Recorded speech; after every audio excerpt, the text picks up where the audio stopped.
بسم اللہ الرحمن الرحیم۔ احمد کی سگی ماں کا انتقال ہو گیا تو اس کے باپ نے دوسری شادی کر لی۔ اس کی سوتیلی ماں نے جائیداد ہتھیانے کے لیے اس پہ زنا کا جھوٹا الزام لگایا تو اسے پھانسی کی سزا ہو گئی۔ جیسے ہی اس کی گردن میں رسی ڈالی گئی تو احمد کی اماں فوت ہوئی تو اس کی سوتیلی ماں نے احمد پر الزام لگا دیا کہ احمد نے میری بیٹی کے ساتھ زنا کیا ہے، تاکہ اس کا باپ اسے گھر سے نکال دے اور ساری جائیداد اس سوتیلی ماں کی بیٹی کو مل جائے۔ احمد کے باپ نے اسے بہت مارا۔ پولیس اسے گرفتار کر کے لے گئی، جہاں عدالت نے 12 سالہ احمد کو سزائے موت سنا دی۔ اگلے دن جب احمد کو پھانسی پر لٹکایا جانے لگا تو سوتیلی ماں اور اس کی بیٹی احمد کو پھانسی پر لٹکتا دیکھ کر بہت خوش ہو رہی تھی، لیکن احمد کے چہرے پر مسکراہٹ دیکھ کر ان کے قدموں تلے سے زمین نکل گئی، کیونکہ اپنی عمر دیکھو اور اپنے کرتوت دیکھو۔ کون کہے گا کہ 12 سالہ بچہ اس قدر گندی حرکت کر سکتا ہے؟ اس عمر کے بچے تو کھیل کود میں مصروف رہتے ہیں۔ آخر کیا وجہ بنی کہ تم یہ سب کرنے پر لگے؟ کیا تمہارے دوست تم سے بڑی عمر کے تھے، یا تمہارے گھر کا ماحول ایسا تھا جو تم اتنے بڑے گناہ کا ارتکاب کر بیٹھے؟ نیوز رپورٹر افشا منیر 12 سالہ احمد سے سوال کر رہی تھی۔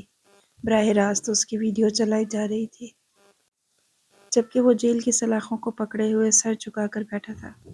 کئی سوالات اس سے کیے جا چکے تھے، مگر وہ کچھ نہیں بول رہا تھا۔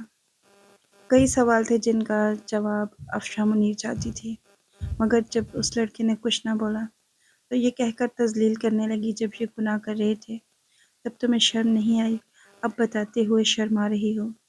اس کے ساتھ ایک دو تین جملے مزید لگاتے ہوئے رپورٹ تیار کی جا چکی تھی کہ 12 سالہ احمد نے اپنی ہی سوتیلی بہن مریم کی عزت پر ہاتھ ڈالا۔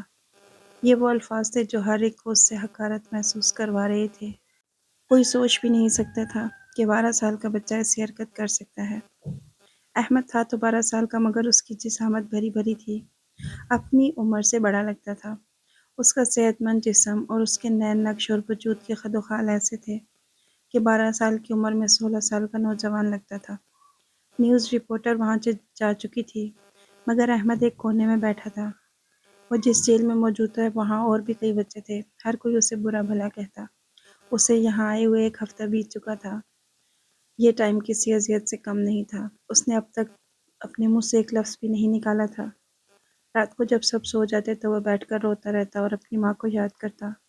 اگر اس کی ماں زندہ ہوتی تو اس کے ساتھ یہ سب کچھ نہ ہوتا۔ 1 ہفتے کے بعد اسے پھانسی کے تختے پر لٹکایا جانا تھا، اس گناہ کے لیے جس کے بارے میں اس نے کبھی خواب میں بھی نہیں سوچا تھا۔ احمد ابھی بستر پر سونے کے لیے لیٹا ہی تھا، تب کچھ لوفر قسم کے قیدی لڑکے وہاں آ گئے۔ اگلے ہی پل انہوں نے احمد کو گریبان سے پکڑ کر اس سے نیچے گرا دیا اور کہنے لگے کہ ہم یہاں پر سوئیں گے۔ احمد مجبوراً زمین پر لیٹ گیا۔ وہ بہت زیادہ بے بس محسوس کر رہا تھا۔ اس کے ماتھے پہ ابھی بھی کئی زخم اور نیلوں کے گناہ تھے۔ پہلے تو گناہ قبول کرنے کے لیے اس پر تشدد کیا گیا، مارے خوف کہ اس نے خود ہی اپنی زبان سے اقرار کیا تھا کہ اس نے اپنی سوتیلی بہن کی عزت پر ہاتھ ڈالا ہے، حالانکہ وہ تو اس قدر معصوم تھا، جانتا بھی نہیں تھا کہ اس کی غلطی کیا ہے۔ بہرحال مار سے بچنے کے لیے اس نے گناہ قبول کیا تھا۔ پھر اسے پھانسی کی سزا سنا دی گئی تھی۔ نہ ہی تو اس کا باپ بولا تھا اور نہ ہی اس کی سوتیلی ماں نے آگے بڑھ کر اسے معاف کرنا چاہا تھا۔ موت کا خوف اسے بہت عجیب محسوس ہوتا تھا۔ وہ تو بے قصور ہی اس جرم کا شکار ہو رہا تھا۔ جیل میں نہ ٹھیک سے کھانے کو دیا جاتا تھا اور نہ ہی سونے کے لیے بستر ٹھیک تھا۔ جانوروں جیسا سلوک کیا جاتا تھا۔ وہاں موجود لڑکے یہ کہہ کر اس کی تذلیل کیا کرتے کہ ہم نے تو پھر بھی چوری چکاری کی ہے تو جیل میں آئے ہیں، تو کیسا بے غیرت ہے، اپنی ہی بہن کی عزت پر ہاتھ ڈال دیا۔ تو جیسے شخص کو کوڑے مارنے چاہیے، قیمہ بنا کر کتوں کو کھلانا چاہیے۔ اتنا کہنے کے بعد ہی جیل کے سارے لڑکے مل کر احمد کو مارنے لگتے۔ اس کی ناک سے بھی خون آنے لگا تھا۔ ہوادار دور بیٹھا یہ منظر دیکھ رہا تھا۔ وہ بھی احمد سے نفرت کرتا تھا۔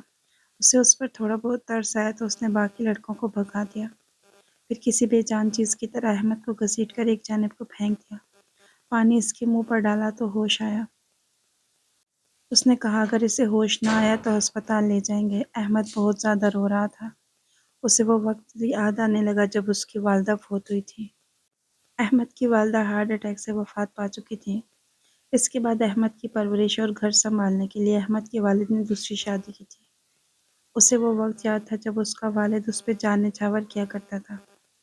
لیکن جب سے نئی امی گھر میں آئی تھی، دلہن بنی ابا کے کمرے میں بیٹھی تھی، تو احمد کے والد احمد کا ہاتھ پکڑا اور اسے اپنے کمرے میں لائے، جہاں اس کی نئی امی دلہن بنی بیٹھی تھی۔ گھونگھٹ اٹھاتے ہی سب سے پہلے احمد کے والد نے اپنی نئی بیوی سے کہا تھا، احمد میرا بیٹا میری جان ہے۔ اس سے بڑھ کر مجھے اس پوری دنیا میں کوئی بھی عزیز نہیں۔ اگر تم چاہتی ہو کہ ہمارے تعلقات اچھے رہیں تو میرے بیٹے کا دل و جان سے خیال رکھنا۔ یہ سن کر احمد کی ستیلی ماں کے چہرے پر ناگواری آئی، مگر اس نے کہا، فکر مت کریں، جیسے مریم میری بیٹی ہے ویسے بھی احمد بھی آج سے میرا بیٹا ہی ہے۔ اس کی ستیلی ماں کی دوسری شادی تھی۔ پہلی شادی سے اس کی ایک بیٹی تھی جو اس وقت 14 برس کی تھی۔ اس رات ستیلی ماں نے احمد کے والد کو یہی کہا کہ وہ دونوں بچوں کا خیال رکھے گی۔ وہ ان کے ساتھ برابر کا رویہ رکھتی رہی۔ اپنی بیٹی کو بھی سمجھا کر لائی تھی کہ اپنے باپ اور بھائی کے ساتھ اچھا رویہ رکھنا، مگر جتنا احمد معصوم اور بھولا بھالا لڑکا تھا، کچھ تھوڑی بہت شرارتیں جو وہ اپنی ماں کی موجودگی میں کر لیا کرتا تھا، ماں کی وفات کے بعد وہ سب بھی چھوڑ دیا تھا۔ اس کی طبیعت اس قدر بدل چکی تھی کہ اگر کوئی کام ہوتا تو بولتا، ورنہ اپنے دوستوں کے ساتھ بھی زیادہ نہیں کھیلتا اور نہ ہی گھر سے باہر جاتا۔ اپنے کمرے تک ہی محدود بیٹھا رہتا، اپنی پڑھائی کرتا۔ اس کے برعکس مریم بڑی ہی ڈھیٹ، ضدی اور بدتمیز قسم کی لڑکی تھی۔ ہر وقت کوئی نہ کوئی فرمائش اپنی ماں سے کرتی رہتی۔ کہتی کہ جب تک ماموں کے گھر تھے کوئی مرضی کی چیز کھا پی نہیں سکتے تھے، اب تو آپ نے دوسری شادی کر لیا، آپ کا شوہر آ گیا، اب تو کم از کم مجھے میری مرضی کے کھانے روز دیا کریں، روز مجھے نئے کپڑے لے کر دیا کریں۔ اتنا سننا تھا کہ اس کی ماں سے جھڑک کر بولی، اپنی زبان کنٹرول میں رکھو، دیکھتی نہیں احمد کتنا اچھا بچہ ہے، تم ویسے ہی رہنے کی کوشش کرو۔ اگر تمہارے دوسرے ابا کو پتہ چل گیا کہ میں بیوہ نہیں بلکہ طلاق یافتہ ہوں تو نہ جانے کیا قیامت کھڑی ہو جائے گی۔ وہاں بھی میری اور تمہاری انہی حرکتوں کی وجہ سے تمہارے سگے باپ نے ہمیں رکھنے سے انکار کر دیا تھا، اس لیے اپنی حدود میں رہو۔ مریم بھی کچھ دیر خاموش رہی تھی، لیکن جب اس نے معصوم اور بھولے والے احمد کو دیکھا تو اس پر ہنستی رہتی تھی۔ وہ موقع سوچنے لگی جس سے وہ اسے تنگ کر رکھے۔ ایک روز احمد کام لکھ رہا تھا۔ نہ ہی اسے مریم میں دلچسپی تھی اور نہ ہی اپنی نئی ماں میں۔ ہوم ورک کرتے ہوئے جب اسے واش روم جانے کی ضرورت پیش آئی، وہ واش روم گیا تو مریم اس کمرے میں گئی اور اس کے ہوم ورک کے صفحات کو پھاڑ کر کچرے میں پھینک دیا۔ جب احمد واپس آیا، اپنا رجسٹر دیکھا تو بوکھلا گیا۔ اس نے بہت محنت سے کام لکھا تھا۔ وہ سوچنے لگا کہ وہ کہاں گیا، اس کی ستیلی ماں بھی آ گئی۔ اس نے کہا کہ میرا ہوم ورک کدھر گیا؟ وہ کہنے لگی، یہاں پہ کوئی بلی تھوڑے ہی آئی تھی، رجسٹر میں تم نے خود ہی لکھا تھا، دیکھ لو۔ مگر احمد بالکل گھبرا چکا تھا۔ پورا ہوم ورک چھان مارا مگر وہ ہوم ورک جو اس نے لکھا تھا کہیں بھی موجود نہیں تھا۔ احمد نے اگلے ہی پل کہہ دیا کہ میرے رجسٹر سے کسی نے ہوم ورک کے صفحات پھاڑ دیے۔ اتنا سننا تھا کہ اس کی ستیلی ماں کہنے لگی، تم الزام لگا رہے ہو۔ اگلے ہی پل احمد نے مریم کو دیکھا تھا، وہ کہنے لگا، یہاں پر مریم ہی موجود تھی، ہو نہ ہو یہ اسی کا کام ہے۔ یہ سننا تھا کہ مریم کو تو جیسے لڑائی کا موقع چاہیے تھا۔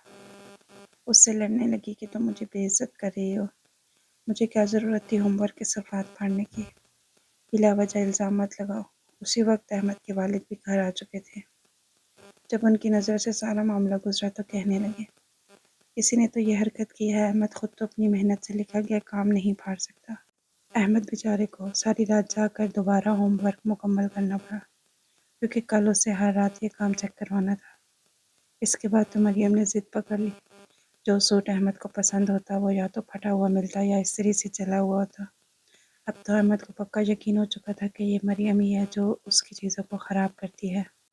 ایک روز جب احمد نے مریم کو اپنے ہاتھوں سے اس کے اسکول یونیفارم پر رنگ گراتے دیکھا تو وہ غصے سے پھٹ پڑا۔ کہنے لگا، اب میں تمہاری شکایت بابا کو لگا کر رہوں گا۔ تم نے حد پار کر دی، میرا جتنا نقصان ہوا اس میں تمہارا ہی ہاتھ ہے، میں جان چکا ہوں، اب میں تمہیں بالکل نہیں چھوڑوں گا۔ اس روز جب احمد کے والد گھر آئے تو اس نے ساری شکایات اپنے بابا کو لگا دی کہ یہ میرے ساتھ اس طرح کرتی ہے، جب احمد کے والد نے سختی سے مریم سے پوچھا تو وہ سر جھکا چکی تھی۔ اس کے بعد تو احمد کے والد نے دونوں ماں بیٹی کی خوب تذلیل کی اور کہا کہ اگر تم لوگوں نے میرے بیٹے کو تنگ کیا تو میں تم لوگوں کا کیا حشر کروں گا۔ 1 سیکنڈ نہیں لگے گا تمہاری ماں کے ساتھ رشتہ ختم کرنے میں اور دھکے دے کر گھر سے نکالنے میں۔ تم نہیں جانتی میری ساری دولت جائیداد میرے بعد میرے بیٹے احمد کی ہے۔ اگر مجھے دوبارہ اس طرح کی کوئی شکایت ملی تو اچھا نہیں ہوگا۔ اس وقت تو احمد اپنے کمرے میں چلا گیا، مریم اور اس کی ماں بھی چلی گئی۔ لیکن کچھ دیر بعد جب مریم اور اس کی ماں کمرے سے نکلی تو دونوں رو رہی تھی۔ روتے ہوئے دونوں احمد کے پاس گئیں، اس کے قدموں میں گر کر معافی مانگنے لگی کہ ہمیں معاف کر دو، ہم نے تمہارے ساتھ بہت غلط کیا ہے۔ اس کی ماں نے کہا کہ میں مریم کو بہت ماروں گی، اگر تم کہو گے تو اسے ہاسٹل بھیج دوں گی۔ احمد نے انہیں اپنے قدموں میں دیکھا تو کانپ کر پیچھے ہٹا، انہیں اٹھا کر کہنے لگا آپ لوگ یہ سب کچھ مت کریں، میں آپ کی دل سے عزت کرتا ہوں، بس میرے معاملات میں دخل مت دیا کریں، مجھے اچھا نہیں لگتا۔ کھیلنا اور مذاق کرنا اپنی جگہ، لیکن میرے نقصانات کر کے نہ جانے مریم کو کیا سکون ملتا ہے۔ بہرحال اس دن تو احمد نے معاف کر دیا تھا۔ اس کے بعد مریم کا رویہ بھی احمد کے ساتھ ٹھیک ہو چکا تھا اور ستیلی ماں بھی اس کا خیال رکھنے لگی۔ یوں اپنی ستیلی ماں اور بہن کے رویے میں ایک دم سے تبدیلی دیکھ کر احمد کو کچھ کھٹکنے لگا کہ آخر یہ ایک دم سے کیسے بدل سکتی ہیں۔ کچھ ہفتے تو یوں ہی سکون سے گزر گئے۔ گھر میں سکون تھا تو احمد کے والد بھی خوش تھے۔ اپنی بیوی اور ستیلی بیٹی مریم کے ساتھ ان کا رویہ اچھا ہو چکا تھا۔ وہ جو چیز بھی احمد کے لیے لاتے تو مریم کے لیے بھی لاتے، لیکن یہ بات اب مریم اور اس کی ماں کے دل میں کھٹکنے لگی تھی کہ ساری جائیداد کا مالک احمد ہوگا۔ بس کوئی ایسا طریقہ نکل آئے کہ جائیداد میں سے مریم کا بھی حصہ نکل آئے۔ کچھ نہ کچھ تو ان کے ہاتھ بھی آنا چاہیے تھا۔ آخر کو وہ بھی اس گھر میں رہتی تھی، اتنی بڑی کاروباری شخصیت کی بیوی تھی۔ بھلے ہی مریم کم عمر تھی لیکن لالچ پن میں اپنی ماں پر گئی تھی۔ اچھا پہننا، اوڑھنا اور کھانا، ہاتھ میں پیسے ہونا اس کی اولین ترجیح تھی۔ پھر دونوں ماں بیٹی نے جو کھیل رچایا وہ کسی کے وہم و گمان میں بھی نہیں تھا۔ ایک روز احمد اپنے کمرے میں بیٹھا پڑھائی کر رہا تھا۔ صبح اس کا پیپر تھا۔ جب ستیلی ماں اس کے لیے بادام پستے کا دودھ لے کر آئی، احمد سے کہنے لگی بیٹا دودھ پی لو۔ احمد اپنی ماں کی اتنی مہربانیاں سمجھ نہیں پایا۔ کچھ وہ پڑھائی میں بھی مصروف تھا، اس لیے دودھ کا گلاس لیا اور پینے لگا۔ گلاس خالی ہونے کے بعد جیسے ہی اس نے سائڈ ٹیبل پر رکھا، جیسے ہی اس نے اپنی نظریں کتاب پر گاڑی تو اسے منظر دھندلا نظر آنے لگا۔ لکھے ہوئے الفاظ دو دو نظر آنے لگے، ایسے لگتا تھا جیسے وہ اپنے حواس کھو رہا ہو۔ کچھ ہی دیر بعد احمد بے ہوش ہو چکا تھا۔ پھر اس کی ماں نے مریم کو احمد کے کمرے میں بھیجا، اس کے کپڑوں کو پھاڑ دیا، اوپر نقلی زخموں کے نشان بنائے، بال بکھیر دیے، آنکھوں میں گلیسرین ڈالی تاکہ آنسو بالکل اصلی جیسے لگے، اور خود پڑوس میں چلی گئی کیونکہ یہ وقت احمد کے والد کے گھر آنے کا تھا۔ جیسے ہی احمد کے والد کے گھر آنے کی آواز آئی، گاڑی کا ہارن سن کر ستیلی ماں بھی واپس آ گئی۔ وہ خود ہی کہنے لگی میں پڑوس میں ریحانہ کے ہاں چلی گئی تھی۔ جیسے ہی وہ دونوں گھر میں داخل ہوئے تو آگے مریم کی سسکیوں کی آوازیں آ رہی تھی۔ دونوں بھاگ کر احمد کے کمرے میں گئے تو سامنے کا منظر ویسا ہی تھا جیسے وہ دکھانا چاہتی تھی۔ احمد صاحب نے بیڈ پر نیم بے ہوشی کی حالت میں تھا اور مریم کے پھٹے کپڑے اور آنکھوں سے بہتے آنسو، جسم پر جگہ جگہ زخم، اس بات کی چیخ چیخ کر گواہی دے رہے تھے کہ احمد نے اس کے ساتھ نازیبا حرکت کی ہے۔ یہ سب دیکھ کر احمد کا باپ آگ بگولا ہو گیا۔ ستیلی ماں نے چیختے ہوئے اپنی بیٹی کو سینے سے لگا لیا اور کہنے لگی تمہاری اتنی ہمت، میری بچی کی عزت لوٹ لی۔ اس درندے نے میری بیٹی کے ساتھ زیادتی کر ڈالی، اسے ذرا شرم نہیں آئی۔ جب احمد کے والد نے یہ سب دیکھا تو اس نے احمد کے منہ پر کتنے ہی تھپڑ مار دیے۔ مار کھا کر احمد ہوش میں آ چکا تھا، اسے سمجھ نہیں آ رہی تھی کہ ہوا کیا ہے۔ جب تک اسے حقیقت معلوم ہوئی بہت دیر ہو چکی تھی۔ وہ رونے لگا، اپنے باپ کے سامنے ہاتھ جوڑ کر کہنے لگا میں نے کچھ نہیں کیا، میں تو یہاں پر لیٹ کر سو رہا تھا۔ یہ یقیناً مریم اور اس کی ماں کی سازش ہے۔ آپ جانتے ہیں یہ مجھے اس گھر میں برداشت نہیں کر سکتی، یہ آپ کو میرے خلاف بھڑکا رہی ہیں۔ لیکن احمد کے منہ پر ایسا تھپڑ پڑا کہ اس کی ناک سے خون جاری ہو چکا تھا۔ بجائے اپنے بیٹے کی غلطی پر پردہ ڈالنے کے، احمد کے والد نے فوراً پولیس کو کال کی اور زیادتی کے کیس میں اسے اندر کروا دیا۔ وہ بے یقینی سے اپنے باپ کو دیکھ رہا تھا۔ احمد نے قسم تک کھائی، لیکن قسم کھانے پر بھی اسے تھپڑ ہی پڑا۔ پولیس اسے پکڑ کر لے جا چکی تھی۔